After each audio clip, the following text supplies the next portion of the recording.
நாம போட்டோ ஒன்று பாத்தீங்கன்னா அப்படி ஆற தழுவி ஒரு இஸ்லாமிய நபர் வந்து கொடுக்குறாரு அந்த நான் நேற்று photo. நான் நேற்று நீங்க நேற்று நான் சொன்னதை நீங்க கவனிக்கல. இன்றைக்கு தான் வடிவா அந்த போட்டோ கிளியரா வந்திருக்கு. நேற்று வடிவா ஆமா வரல. இன்னைக்கு நல்லா கிளியரா வந்திருக்கு. நல்ல அன்பா அப்படி ஆற தழுவி அப்படி நல்லா அப்படி பாசம் பொழியுது.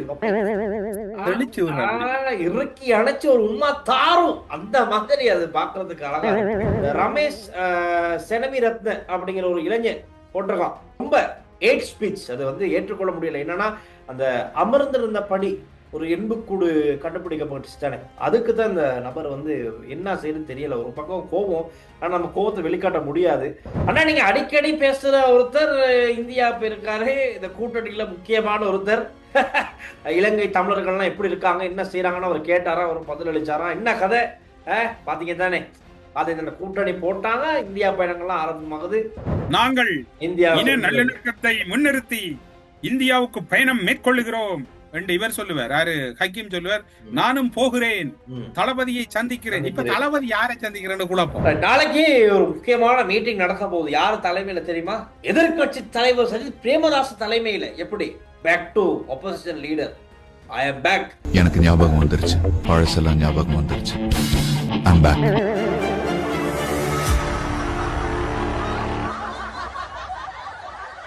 ஸ்ரீ காளிமாதா ஜோதிடம் உலக புகழ்பெற்ற ஜோதிடர் பண்டித் மகாராஜா. காதல், கல்யாணம், உத்தியோகம், வியாபாரம், கல்வி, குழந்தை பாக்கியம் மற்றும் மந்திர சூனிய பிரச்சனைகளுக்கு நிரந்தர தீர்வு.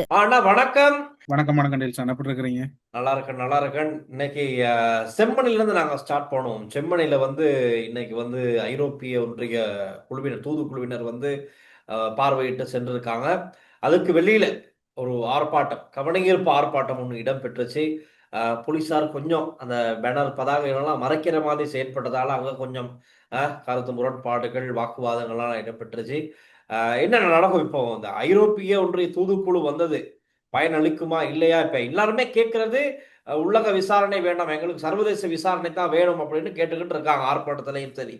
ஆனா ஆர்ப்பாட்டத்தில் எல்லாருமே வந்து கதைக்கல. ஒரு 2 தாய்மார் வந்து தனிப்பட்ட அந்த செம்மணி பகுதி அந்த மெயின் ரோட்டுக்கிட்ட வச்சு சந்திக்கிறாங்க, அந்த கேட்டுக்கு முன்னால வச்சு. அப்ப அவங்க வந்து தனிப்பட்ட முறையில எல்லா கவலையும் சொல்றாங்க. அவங்களும் ரொம்ப கட்டி அணைத்து அந்த ஆறுதல் சொல்லி அப்படியெல்லாம் சம்பவங்களும் எங்களுக்கு காணொலியில பார்க்கக்கூடியதா இருந்துச்சு. என்ன நினைக்கிறீங்க? இப்ப இது வந்து இவங்க வந்து பார்த்ததுல ஒரு பயன் இருக்குமா? நிச்சயமா டெல்சா. என்னடா 1998 99ஆம் ஆண்டு காலப்பகுதியிலேயும் சர்வதேச ராஜதந்திரிகள் அமெரிக்க நாட்டினுடைய இலங்கைக்கான தூதுவராக இருந்த மெலிசா கோனர் அம்மையார் தலைமையில ஒரு விஜயம் மேற்கொண்டிருந்தாங்க. அதுல உடற்கூற்று பரிசோதனை நிபுணர்கள் என்று பலர், கிட்டத்தட்ட சர்வதேச சர்வதேச ஊடகங்கள், பிபிசி, சிஎன்என், இந்தியாவினுடைய பிரதான ஊடகம் என்று 3 ஊடகங்கள் எல்லாம் போயிருந்தது. அதனுடைய தொடர்ச்சியா சென்ற வருடம் ஐநாவுடைய மனித உரிமைகள் ஆணையாளர் சென்று வந்திருந்தார். உங்களுக்கு தெரிஞ்சிருக்கும் அந்த பகுதிக்கு. அதன் பின்னர் ஏதோ ஒரு முன்னேற்றம் ஒன்று இருக்கிறது, இல்லண்டில் நாங்கள் எல்லாத்திலையும் அவநம்பிக்கையா உண்ட பார்க்க இயலாது. முன்னேற்றம் இருக்கிறது, இதுல உண்மையில பெரும் முன்னேற்றம் இருக்குது. ஆனா இன்றைக்கு வந்து அந்த அதிகாரிகள் மக்கள் ஆறித்தரவுன விதமா இருக்கலாம், அல்லது இன்றைக்கு வந்து அந்த மக்களோட அவர்கள் முன்னெடுத்த உரையாடலாக இருக்கலாம், எல்லாம் பார்க்கறது மக்களுக்கு ஓரளவுக்கு ஆறுதலா இருந்திருக்கும். ஆனால் அவர்களுடைய ஆதங்க குரல் தீரல்ல. மேலதிகமா நீங்க தேவைண்டா, இன்றைக்கு உங்களுக்காக தொடர்ச்சியா செம்மணி விவகாரம் எங்களோட ஊடகங்கள்ல பேசப்படுது. இன்றைக்கு செம்மணி விவகாரம் முழுமையா வந்து செய்திகளுக்கு அப்பால பேசப்படுது. அது ஒரு வரலாற்று பின்னணியோட பேசப்படுது டெல்சான். அதுல ஒரு விஷயம் சொல்லி ஆகணும்னா, இப்ப இன்னைக்கு ஒரு சிலர் தொலைபேசி அழைப்படுத்தி எனக்கு சொல்லியிருந்தாங்க, டில்சான் இப்படித்தான் இந்த இடத்துல நாங்க ஆர்ப்பாட்டம் பண்ணோம், எங்களை அந்த குழுவினர் வந்து சந்திக்கல, நாங்களும் இவங்களுக்கு நிறைய விஷயங்கள் சொல்றதுக்கு தயாராகி இருந்தோம், எங்களை சொல்லப்படல அப்படின்னு மாதிரி சொல்லியிருந்தாங்க. ஆனா நானும் சொல்றேன், எல்லாருமே சேர்ந்திருந்தா அவங்க வந்து பேசும்போது அது வந்து சரியா அவங்க மெசேஜ் போயிருக்காது நான் நினைக்கிறேன். மாக்கி எனக்கு அங்க இருக்க இன்னும் ஒரு சிலர் சொன்ன விஷயம் தான், தனிப்பட்ட ரீதியில ஒரு 2 தாய்மார் வந்து அழகா பொறுமையா எல்லா விஷயத்தையும் அவங்களுக்கு சொன்னாங்க. அவங்களும் அதை கேட்டு சரியா புரிஞ்சுக்கிட்டாங்க, உண்மையான விஷயம் இதுதான் அப்படின்னு அவங்க சரியா மெசேஜ் போய் சேர்ந்துருக்கு. ஸோ இப்போ எல்லாருமே இந்த ஆர்ப்பாட்டத்தில் ஈடுபட்டவங்க எல்லாருமே அங்கே கதைக்க போயிருந்தா அது கொஞ்சம் அங்கே அவங்களுக்கு சரியா மெசேஜ் போயிருக்க வாய்ப்பு இருந்திருக்காது. ஸோ எது எப்படியோ அவங்களுக்கு சொல்ல வேண்டிய விஷயத்த சொல்லியிருக்காங்க. அதை கொஞ்சம் நாங்க பெருசா பார்ப்போம். இது இவ்வாறு இருக்கிற போது வேற என்ன கிடக்குது? வேற என்ன கிடக்குன்னா, இன்னைக்கு காலையிலே வந்தாரு நீதிமன்றத்துக்கு, சுகீஸ்வர பண்டாரை கூப்பிட்டு வந்தாங்க. இன்னைக்கு எனக்கு அவரை பார்க்கவே சந்தோஷமா இருந்தது. வெளியில இருக்கக்குள்ள காஞ்சி ஒரு டல்லா இருந்தாரு, கொஞ்சம் வந்து என்ன சொல்ல கொஞ்சம் ஜெகஜோதியா இருக்கிறேன். ஜெகஜோதியா இருக்கு. அவரு கொஞ்சம் இப்ப ஸ்ட்ரைக் பண்றாரு. நீதிமன்றம் சம்பந்தமா எங்களுக்கு திருப்தியா இருக்கணும், சுயாதீனத்தன்மையா இயங்குது நீதிமன்றம், சரியா நீதிமன்றத்துல கொடுக்குற முடிவா நான் ஏத்துக்கிறேன் அப்படின்னு இப்ப இன்னைக்கு சொல்றாரு. இன்னைக்கு வாய்ஸ் கட்ல அதான் பஸ்ல ஏறும்போது அதான் சொல்லிக்கிட்டு ஏறாரு. ஆனா ஷாக்கிங் என்னன்னா இன்னைக்கு சுகீஸ்வர பண்டாரைக்கு ஆதரவா சாமர சம்பத், நிமல் சிறிபாலடி சில்வா, உதயகம்மன் பிள்ளை அப்படியே பார்க்கணும் எல்லாம் வாரம். இவர் வரும்போது என் காலில் இவங்களும் வந்துட்டாங்க. நான் நினைச்சேன் உதயகம்மன் பிள்ளை வாய்ஸ் கட் ஒன்று கொடுப்பாருன்னு கொடுக்கல. கேட்டா சொல்றாரு எனக்கு கொஞ்சம் சுகம் இல்லை நான் போயிட்டு வரேன்னு போயிட்டாரு. வாய்ஸ் ஏதோ பிரச்சனை போல. அப்ப அவரு போயிட்டாரு. உள்ளுக்கு சம்பவம் இவங்க எதிர்பார்த்தது நடக்கல தானே. சாமர சம்பத் பெரிய டோக்கன் கொடுப்பாருன்னு பார்த்தா அவரும் போயிட்டு வரலாம் அவரும் ஏறி போயிட்டாரு. யாருமே கதைக்க கடைசியில் சுகீஸ்வர பண்டாரை தான் காய்ச்சிட்டு போனாரு. நீதிமன்றம் சம்பந்தமா எங்களுக்கு திருப்தி இருக்கு சுயாதீனமா ஈக்குதுன்னு சொல்லிட்டு போனாரு. இன்னொரு ஆள் வந்தாரு சொல்லி ஆகணும். சுகீஸ்வர பண்டாரம் நல்ல நேரம் இந்த நீல கலர் பஸ்ல ஏறி போயிட்டாரு சிலைக்கு. வெளியே வந்திருந்தா பிரச்சனை. இந்த இருக்கார் இவரு இந்த தேரர் வந்த இந்த தேரர் கொஞ்சம் பிரச்சனைக்குரிய தேரர். ஜப்பான்ல இந்த தேரர் ஒரு வீடியோ லீக் ஆயிடுச்சு. பாவம் ஒரு இளைஞனும் இந்த தேரரும் தனியா இருக்கும்போது மாட்டிக்கிட்டாங்க. அங்க இருக்க அம்மா ஏய் இது என்னடா இவர் பேரும் கல்வள தேரர் எதுதான் கல் தேரர் சொல்லுவாங்க. அப்ப இவர் சுகீஸ்வர பண்டார தேடி வர நல்ல நேரம் ஆள் பயந்து பஸ்ல ஏறி ஓடிடுச்சு. ஐயோ இவரா அவர் தான் சாமி. ஆனா சுகீஸ்வர பண்டார தான் பஸ்ல ஜெயில் பஸ்ல கதவை திறந்து ஆமா அதான் அதனால அந்த பயத்துல இவர் பயத்துல தான் ஓடிருக்காரு போல. இவர் ஏற்கனவே ஜப்பான்ல கொஞ்சம் பிரச்சனை பட்டாரு. ஒரு இளைஞரோட தனியா இருந்து மாட்டிக்கிட்டாரு. ஐயோ அடிக்காத குறை நல்ல நேரம் இதை போட்டுறதுனால அடிக்கல அங்க இருக்க ஆக்கள் இல்லைன்னா விரட்டி விட்டாங்க. ஜப்பான்ல இருந்து விரட்டி இப்ப இங்க வந்து என்னென்ன அநியாயம் பண்றாரோ கவனமா இருங்க. இந்த மாதிரியான ஆட்களை கண்டா கொஞ்சம் விலகி இருங்க. சுகீஸ்வர பண்டாரம் நல்ல நேரம் ஓடி போயிட்டாரு திரும்ப சிறைக்கு. நாம இந்த போட்டோ ஒண்ணு பாத்தீங்கன்னா அப்படி தழுவி ஒரு இஸ்லாமிய நபர் வந்து கொடுக்குறாரு. நான் சொன்னது நீங்க கவனிக்கல. இன்றைக்கு தான் வடிவா அந்த போட்டோ கிளியரா வந்திருக்கு. நேற்று இன்னைக்கு நாளா கிளியரா வந்திருக்கு. ஜூம் பண்ண ஒருத்தர் கேட்டிருக்காரு இது புத்தளத்தில் நடந்த சம்பவம் இதை பற்றி உங்கள் கருத்து என்ன அப்படின்னு இஸ்லாமிய சமூகத்தை சேர்ந்த சபீக் ரஹ்மான் ஒருத்தர் Facebookல போஸ்ட் போட்டிருந்தாரு. அப்ப என் கண்ணுக்கு அது பட்டோன்னு எடுத்துட்டு வந்துட்டேன். இதை பத்தி நாங்க மக்கள்கிட்ட கொஞ்சம் கருத்து கேட்போம் அப்படின்னு எடுத்துட்டு வந்துட்டேன். நம்ம ஒண்ணு சொல்லல இதுல இப்ப உதாரணத்துக்கு எங்கட நிகழ்ச்சியை பாக்குற முஸ்லீம் சகோதரர்கள் பலர் இருக்கிறாங்க. நீங்க தான் இதுல கருத்து சொல்ல வேணும்னா கோட்டாபய ராஜபக்ச ஜனாதிபதி ஆக்குனதுல முஸ்லீம் சமூகத்துக்கு பெரிய பங்கு இருக்கு. ஆமா அதுக்கு எதிர்த்ததுலயும் இவங்களுக்கு பெரிய பங்கு இருக்கு. ஜனாசா இருக்கு சம்பவத்தோட இல்ல அந்த நன்றி கடனா தான் கோட்டாபய ராஜபக்சோட ஜனாசாக்களை எல்லாம் பெரிய நல்லடக்கம் உண்டு செய்தவர். அதுல 19, 20வது திருத்த சட்டத்தை கையெழுத்தினாக்கெல்லாம் இப்ப இருக்கிற அந்த புதிய தமிழ் கூட்டணியில இருக்கிறாங்க. அவங்க வார பக்கம் எல்லாம் கையெழுத்தினாங்க. அது சரி. அப்ப அதான் அன்பா அப்படி அப்படி அல்ல அப்படி பாசம் பொழியுது. டில்சான் இன்றைக்கு பாத்தீங்கன்னா அந்த நாமல் ராஜபக்ச இன்றைக்கு இல்ல அந்த முந்த நாள் வந்து அந்த அவர் அந்த இறுக்கி பிடிச்ச அந்த அன்பை அப்படியே தெளிச்சு இறுக்கி அணைச்சு ஒரு உண்மை தாரும் அந்த மாதிரி அது பாக்குறதுக்கு அழகா. ஆனா இது எனக்கு முஸ்லிம் சமூகத்திற்கு முஸ்லிம் மக்கள் நல்லம் அவர்களை வழிநடத்தக்கூடியவர்கள்ட்ட கொள்கை இல்லாத திரும்ப வரவேற்பு கொடுப்பாங்க போல. நாமளுக்கு 2029 சப்போர்ட் நீங்க பாருங்க. நீங்க 2029ஆம் ஆண்டு முஸ்லிம் பிரதேசங்கள்ல நாமளுக்கு மேடை போடும். அப்ப சரி. அப்ப அந்த ஜனசங்க அதெல்லாம் மறந்துட்டாங்க அப்படியா?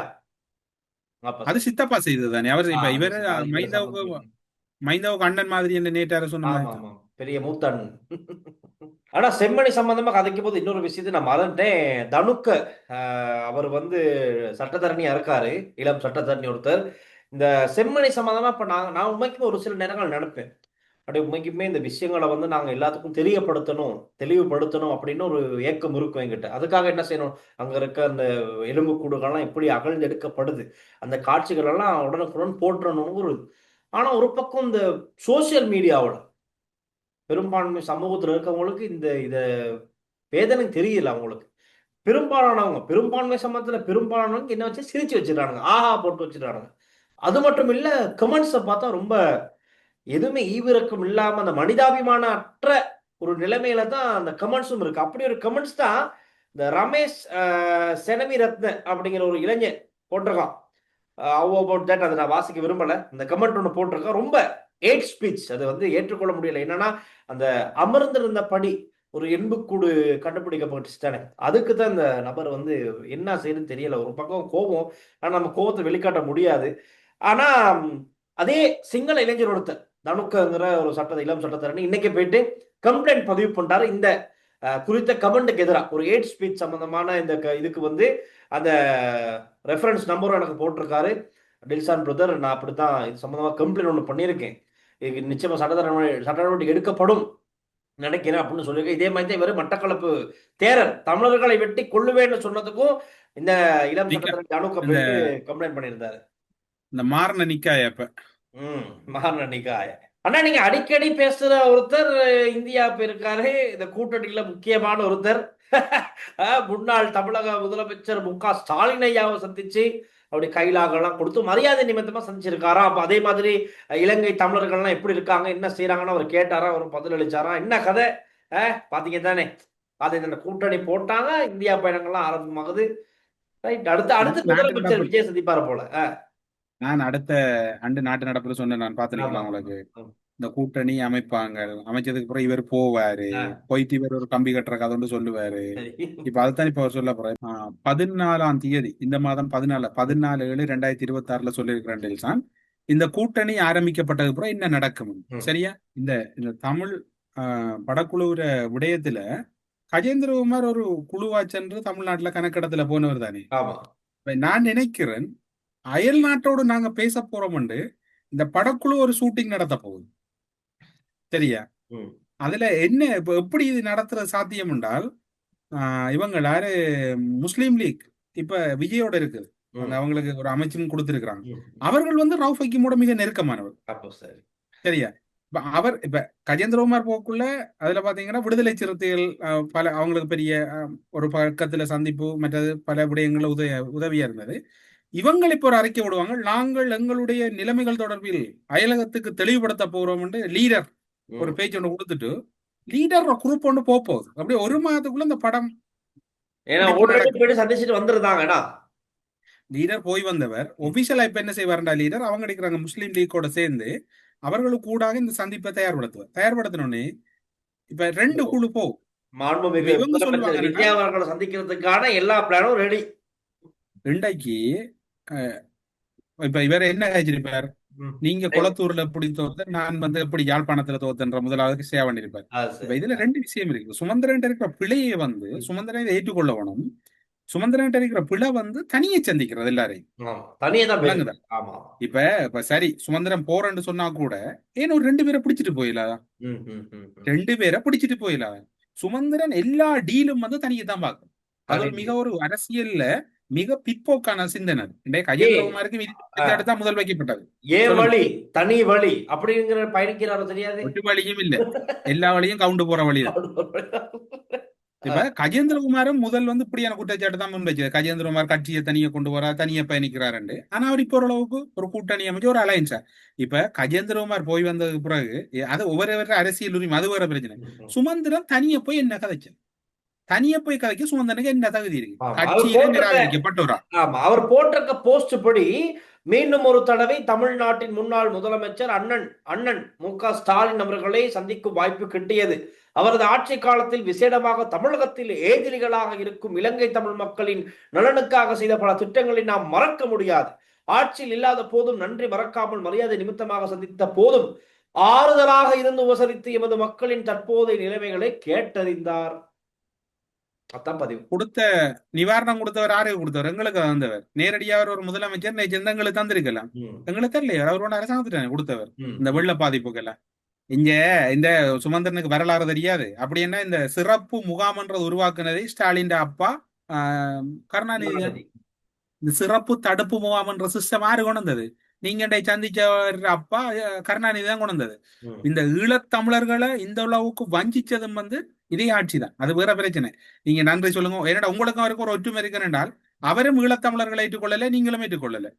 அவரும் மத்தியில் அரசியலுக்கு ஈழத்தமிழர்களை பயன்படுத்தணும், நீங்களும் மத்தியில் அரசியலுக்கு ஈழத்தமிழர். உங்களுக்குள்ள நல்ல ஒற்றுமை. நீங்க கொள்கை ரீதியா 2 பேரும் உண்டு. அண்ணன் தம்பி இவர் தானே, தம்பி இவர் சிரிச்சிட்டு புரோகிராம் முடிப்போம். தம்பி அண்ணன் நாங்க சொன்னதை வைங்க, இந்த கூட்டணி ஆரம்பிச்சதுக்கு பிறகு என்னென்ன நடக்கும் எல்லாம் சொன்னாங்க. அண்டாரு சொல்ல நீங்க ஜோசியம் சொன்னா நடக்குதுன்னாங்க. நாங்க சொன்ன ஜோசியமோட நடந்துருச்சு. இப்ப பாருங்க டெல்சான், இப்ப வாரக்கிழமை ஒரு ஊடகவியலாளர் நடக்கும் கொழும்புல. நாங்கள் இன நல்லிணக்கத்தை முன்னிறுத்தி இந்தியாவுக்கு பயணம் மேற்கொள்ளுகிறோம் என்று இவர் சொல்லுவார், யாரு ஹக்கீம் சொல்லுவார், ம். நானும் போகிறேன், ம். தளபதியை சந்திக்கிறேன். இப்ப சந்திக்கிறேன். தளபதி யாரை சந்திக்கிறேன்னு குழப்பம், அவ்வளவுதான். யாரு தளபதி என்ற குழப்பம். அதுதான் மெயின் பாயிண்ட். ஒரு பக்கம் உண்மையான தளபதி, ஆமா. இன்னொரு பக்கம் டூப்ளிகேட் தளபதி. இவ எப்படி சொல்றது? ஆனா இதுல இன்னும் ஒன்று டீல்ஸா. இப்ப ஸ்டாலினை சந்திக்கிறதுல சுமந்தனுக்கு ஒரு ஆதாயமும் இல்லை. இன்றையதான் செய்திகளுக்கு அப்பாலையும் சொன்னேன் நான். இன்றைக்கு நேற்று யாழ்ப்பாணத்துல ஐரோப்பிய ஒன்றிய பிரதிநிதிகளை சந்திச்சது. சரியா? அதை தவிர்த்துட்டா சுமந்திரன். அதுதானே. யோசிச்சு பாருங்க. ரைட். சம்திங். சரி. இன்னைக்குன்னு பார்த்தா அவர் இந்தியாவுல இல்ல, அது இல்ல பிரச்சனை. ஸ்ரீதரம் பாக்குறது தேவையில்லாத வேலை. ஸ்ரீதரம் போன நிலைமைக்கு முந்தின நிலைமை இந்தியாவுக்கு போயிருக்குது. அவர் இப்ப போய் வந்தது அப்புறம் அவர் சமூக வலைத்தளங்கள்ல அவர் போய் சந்திச்ச போட்டோக்கள் வேற,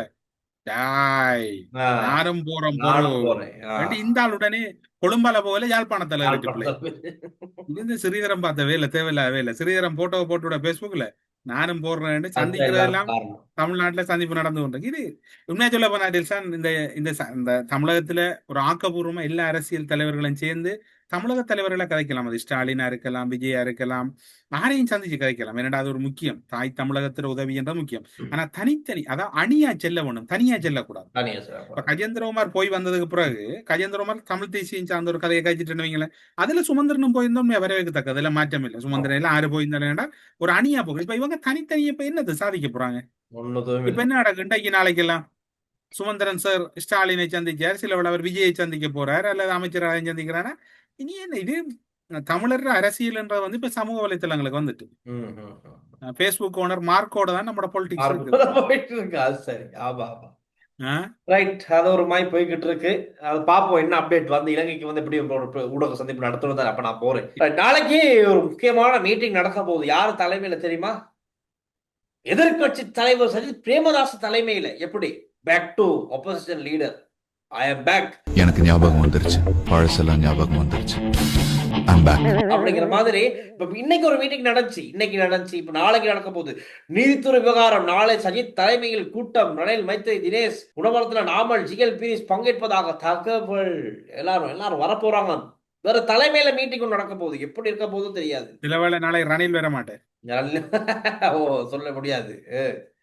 715 மில்லியன் வெளிநாட்டுக்கு விவகாரத்துல பெரிய சம்பவம் உண்டு. பெரிய சம்பவம் நடந்த பெரிய ஒரு மோசடி சம்பவம். அது கண்ணை மூடிக்கிட்டு தூங்குனாரா என்ன செஞ்சாருன்னு தெரியல. அந்த ஆட்சியில நடந்திருக்கு. இப்ப பாத்தீங்களா டில்சா? இப்ப இவங்க வராங்க. இப்ப இதுல மெல்லமா உள்ளுக்குள்ள ஜிஎல் வந்துட்டாரு. ஆமா. அடுத்தது மெல்லமா உள்ளுக்குள்ள யாரு வருவாங்க? எங்கட ஹக்கீம் காக்காவும் சுமந்திரன் அண்ணாவும் வருவாங்க. அப்படியே வந்து பிறகு வந்து ஒரு பேர் ஒன்று வைப்பாங்க அதுக்கு. இப்ப வந்து மசாலா கூட்டணியா இருக்குது. பிறகு அது வேற கூட்டணியா மாறும். எல்லாம் ஒரு குடும்பம் ஆகிருவாங்க.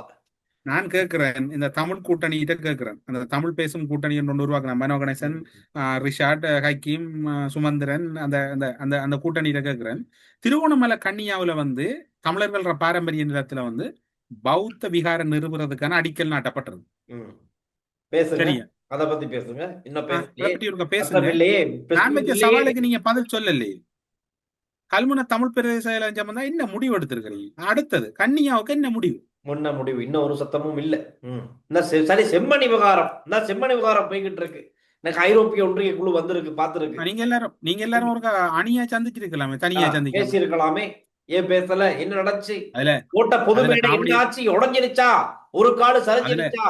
என்ன நடந்துச்சு? அதுல காமெடி என்ன தெரியுமா? கன்னியா அந்த பௌத்த சிலை அமைக்கிற ஏரியா வந்து இதுக்குள்ள இருக்காம, இதுக்குள்ள உப்பு ஒளி பிரதேச சபைக்குள்ளாம இருக்கிறான்.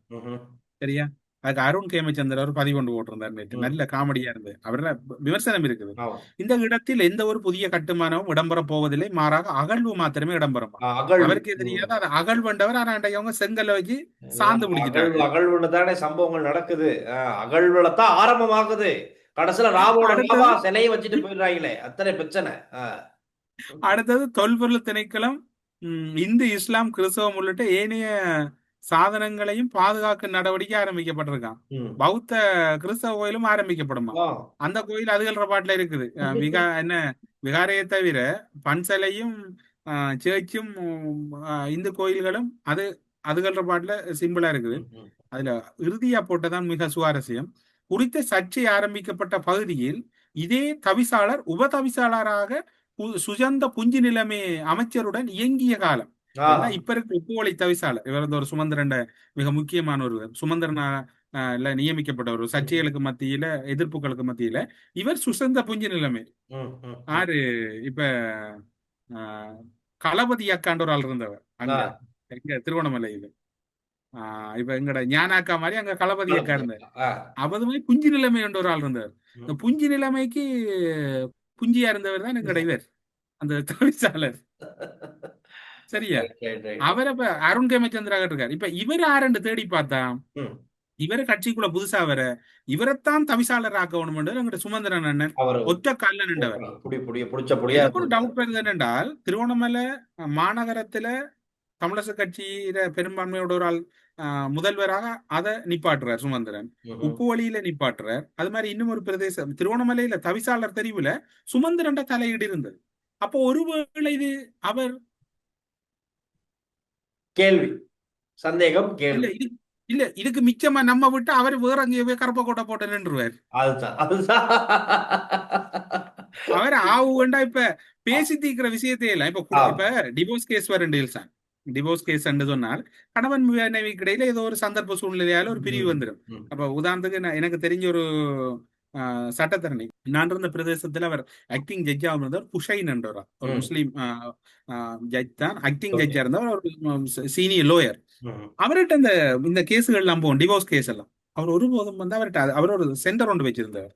அந்த சென்டர்ல டிவோர்ஸ் கேஸுகள் வந்து அவர் ஒரு நாளும் வந்து அதை எடுத்துக்கொள்ள மாட்டார், கதைச்சு கொண்டே இருப்பார், அதை முடிக்க மாட்டார். என்னடா அவர் சொல்லுவார், இதுக்கெல்லாம் நாங்க போய் கோர்ட்ஸுக்கு ஏறினா குடும்பம், அதனால அவர்கிட்ட சனம் போறதே இல்லை. இவர்கிட்ட டிவோர்ஸ் கேஸ் ஐயோ நாங்க இதோட குடும்பமா போறோம்னு போயிடுவாங்க.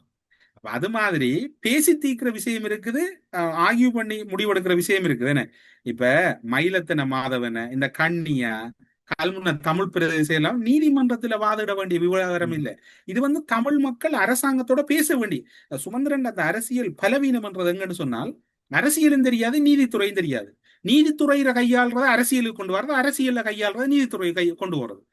இது வந்து அவர்கிட்ட இருக்கிற ஒரு உண்மையில நல்ல சிறந்த சட்டத்தரணி, திரும்பவும் சொல்றோம், நல்ல ஒரு சிறந்த ஆளுமையானவர். அவருக்கு எதை எங்க செய்யறன்னு தெரியாது. அந்த குழப்பம் இல்லை. இப்ப எல்லா கறியையும் வச்சு என்னென்ன கறி, மீன்கறிக்கு என்ன மரக்கறி ஆக்கணும், இறைச்சிக்கு என்ன மரக்கறி ஆக்கணும் தெரிஞ்சிருக்கணும். மீனுக்கு ஆக்குறத மரக்கறிய இறைச்சிக்கும், இறைச்சி ஆக்குறத மரக்கறிய மீனுக்கும் ஆக்கி அது சாம்பார் ஆக்கல. சுமந்திரன் பொது வழியில் அரசியல நீதிமன்றத்துக்கும், நீதிமன்ற விவகாரங்களை அரசியலுக்கும் கலக்கக்கூடாது. நீதிமன்றம் என்ற இலங்கையில் இருக்கிற நீதித்துறை மிகவும் சுயாதீனமானது, மிகவும் தரமான தீர்ப்புகளை வழங்குது. இப்போ உதாரணம் சொல்ல போனா இன்றைக்கு சுதீஸ்வர பண்டாரவில் இவ்வளவு அட கொடுக்கமா போற இல்லையா? ஆமா ஆமா சரி. நாங்க இப்ப பேரை சொன்னாலே தமிழரசன் பிடிக்க முடியாது, அடிச்சு இது வந்து என்னடா டில்சான், இது வந்து தமிழ் மக்கள் பிரச்சனை, இது வந்து உங்களோட பிரச்சனை இல்லை. இப்ப சுமந்திரனுக்கு தெரியும் உண்மையில அவர் சில விடயங்களை புரியுமே. சுமந்திரன் இருக்கிற பலமும் முதல் அவர் நல்ல சூப்பரா இருந்தவர். இப்ப அவரோட பின்னுக்கு முன்னுக்கு இருக்கிறாங்க, அவர் தான் அவரை பழுதாக்கி வச்சிருக்கிறாங்க. முதல் நல்ல மனுஷன் அவர்.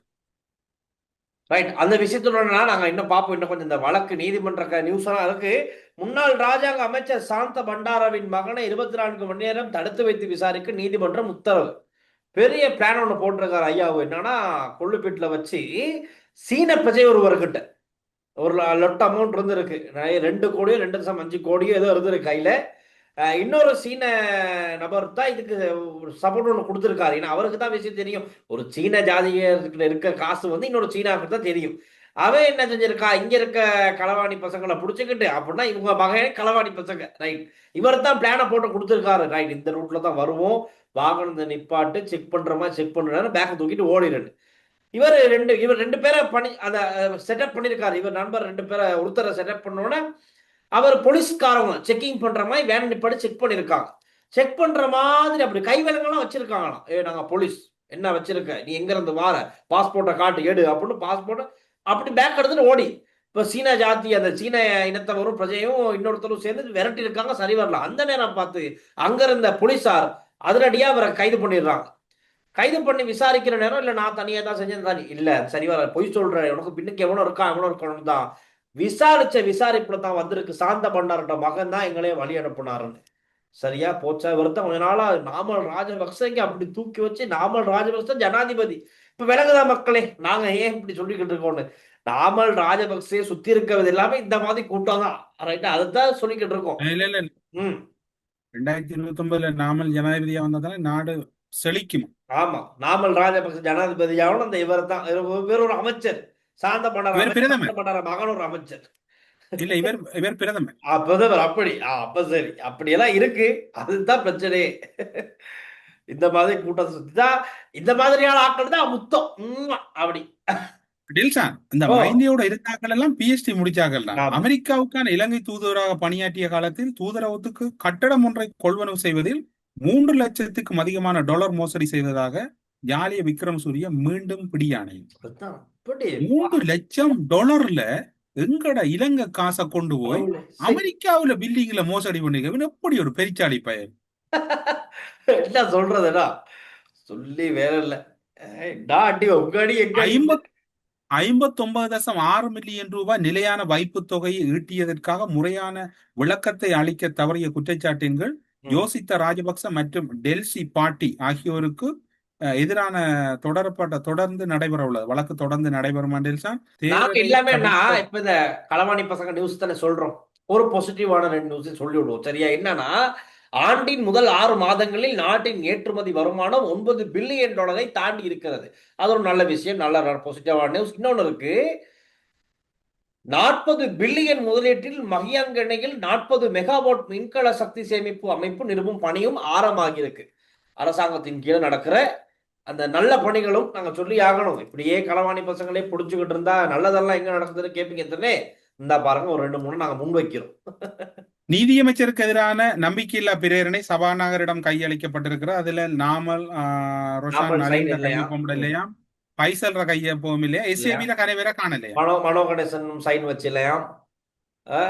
என்ன காரணம் தெரியனா? ஒருவேளை என்ன முன்னுக்கு கேஸுக்கு எதுவும் கேஸெல்லாம் போடாதீங்க, குற்றச்சாட்டு சுமத்தாதீங்க, நான் சைன் வைக்காம விடுறேன் அப்படின்னா, இல்லாட்டி என்ன, இல்லாட்டி இவங்களுக்கு நம்பிக்கை இல்லை. நம்பிக்கையில்லா பேரணி நம்பிக்கை முன்னுக்கு வச்சாலும் அங்கிட்டு தான் 159 பேர் இருக்காங்களே கிட்ட, அதை வெற்றி பெற செய்யறதுக்கு யார் தான் இருக்காது. அது நம்பிக்கை இல்லாதனால இதுக்கு சைன் வச்சா என்ன, வைக்காட்டி என்ன, அண்டா குடோன்ல இருக்கணும். நம்பிக்கையில்லா பிரேரணையில அவங்களுக்கு நம்பிக்கை இல்லை. நம்பிக்கை இல்லை, அதுதான் சைன் வைக்கல. அது சரி. அவங்களோட இது கருத்து, இந்த பேரை மாத்தணும் என்ன. ம். நம்பிக்கையில்லா பிரேரணையில அவங்களுக்கு நம்பிக்கையில. மற்றது ஒரு தகவல் ஒன்றை நேற்று ஒரு அன்பர் அனுப்பியிருந்தார். 4ஆம் வட்டார மாநகர சபை உறுப்பினர் ராஜ்குமார் நல்லூர் திருவிழா ஆரம்பமாக உள்ள நிலையில் நல்லூர் பின்பக்கமாக உள்ள மலசல கூடங்கள் சுகாதாரமற்று காணப்படுவதாக முறைப்பாடுகள் கிடைக்கப்பட்டுள்ளன என்று அவர் ஒரு கருத்தை முன்வச்சிருக்கிறார். நல்லூர் திருவிழா ஆரம்பிக்கப்பட இருக்குது. மாநகர சபையில வினை திறனோட செயற்பட வேணும், இந்த விடயங்களை கொஞ்சம் கருத்தில் எடுக்க வேணும் என்று அவரோட கோரிக்கை இருக்குது. ஆனா மாநகர சபையும் சில நல்ல தீர்மானங்கள் நிறைவேற்றிருக்கு. பாட்டு போட இயலாது, அதாவது சினிமா பாடல்கள் ஒலிக்க இயலாது, அப்படி இப்படின்னா. ஆனா அந்த நல்லூர் சுற்றுப்புறத்தை வந்து அதிகளவான பணம் வருமானமாக ஈட்டிக்கொள்ற மாநகர சபை இந்த விடயத்துல கொஞ்சம் மக்களோட சுகாதார வசதிகளையும் தற்காலிக மலசல கூடங்கள் அமைக்கிறது கொஞ்சம் அதுல டில்ஷான் போவீங்கன்னு நினைக்கிறேன். இந்த நல்லூர்ல இருந்து நாட்டு நடப்போ தெரியாது.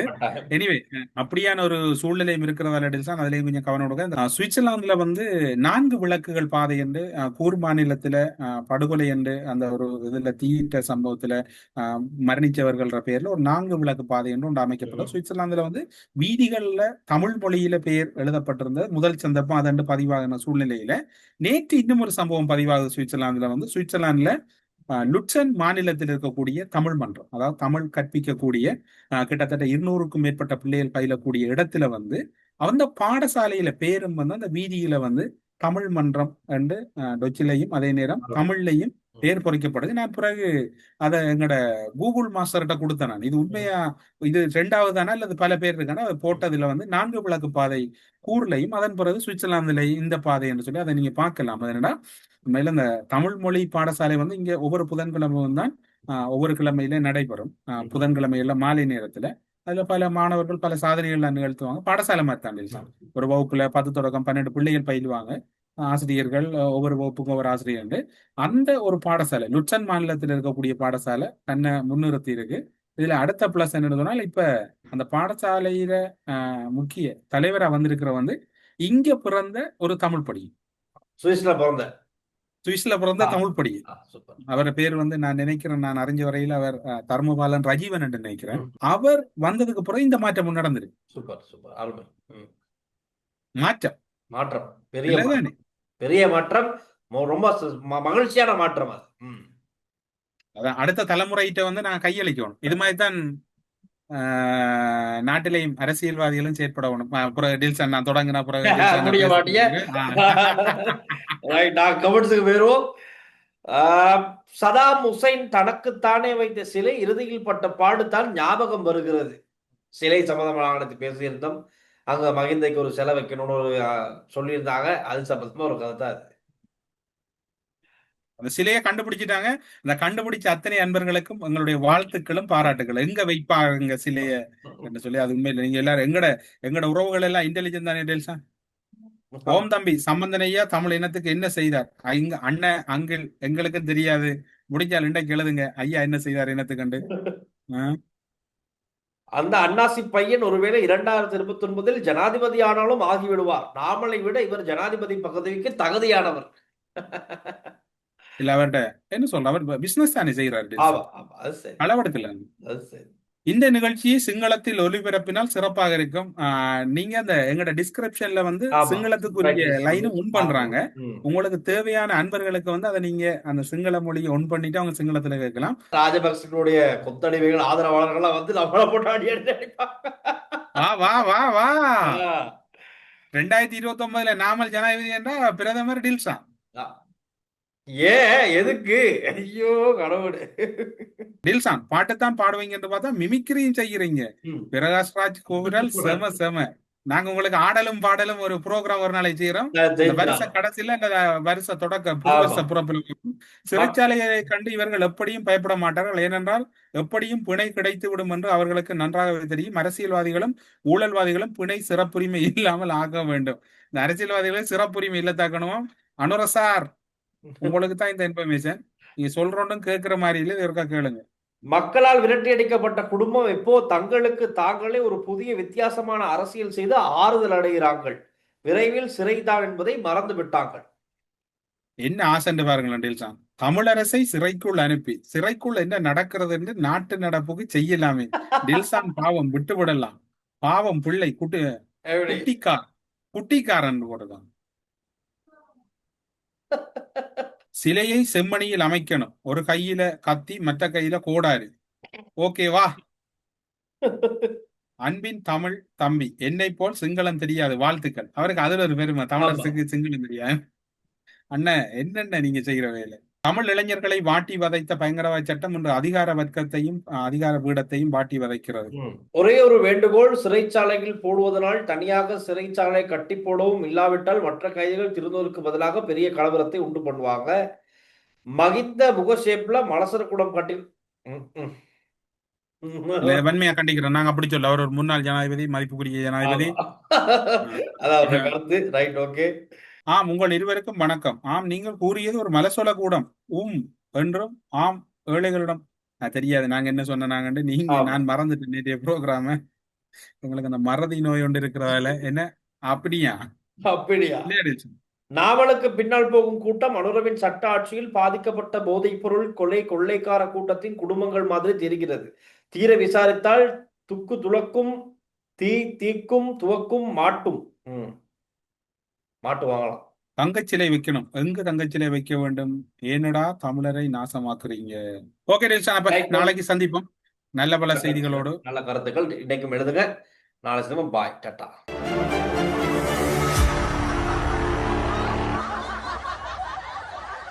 ஸ்ரீ காளிமாதா ஜோதிடம் உலக புகழ்பெற்ற ஜோதிடர் பண்டித் மகாராஜா. காதல் கல்யாணம், உத்தியோகம், வியாபாரம், கல்வி, குழந்தை பாக்கியம் மற்றும் மந்திர சூனிய பிரச்சனைகளுக்கு நிரந்தர தீர்வு.